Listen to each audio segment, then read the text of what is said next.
ঘরোয়া কিছু উপকরণ দিয়েই খুব কম সময়ে বানিয়ে ফেলুন পনির ভুজিয়া। তো চলুন দেখে নেওয়া যাক কী কী আমরা উপকরণ নিয়েছিলাম। তো হ্যালো বন্ধুরা, কেমন আছো তোমরা সবাই? আশা করছি সবাই খুব ভালো আছে, আমরাও খুব ভালো আছি।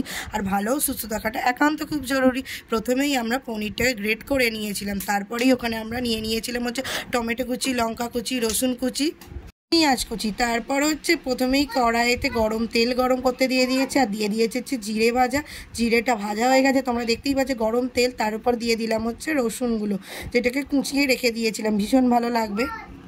রসুনটা হালকা করে ব্রাউন করে ভাজা হয়ে যাওয়ার পর দেখতেই পাচ্ছ খুব গরম তেলে রসুনটা ব্রাউনি হয়েও গেছে। এরপর দিয়ে দেবো হচ্ছে আমরা পেঁয়াজগুলো, কুচি করে রাখা আগে থেকে পেঁয়াজগুলো সুন্দর করে ভেজে নিতে হবে।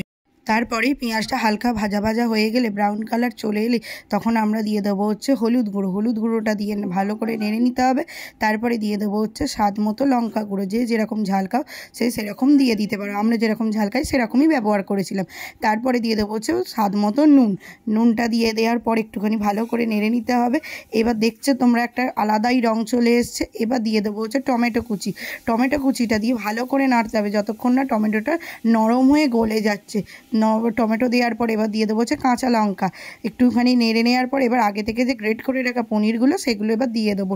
দিয়ে দেওয়ার পর ভালো করে মিশিয়ে নিতে হবে। মিশিয়ে নেওয়া হয়ে গেছে, তোমরা দেখতেই পাচ্ছ অন্যরকম রং এসে গেছে। আর দিয়ে দেবো হচ্ছে গরম মশলা, যেটার গন্ধ ও স্বাদ দুটোই খুব সুন্দর আসবে।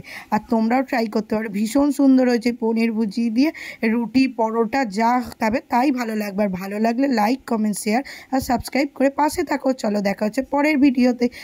চলো টাটা, বাই।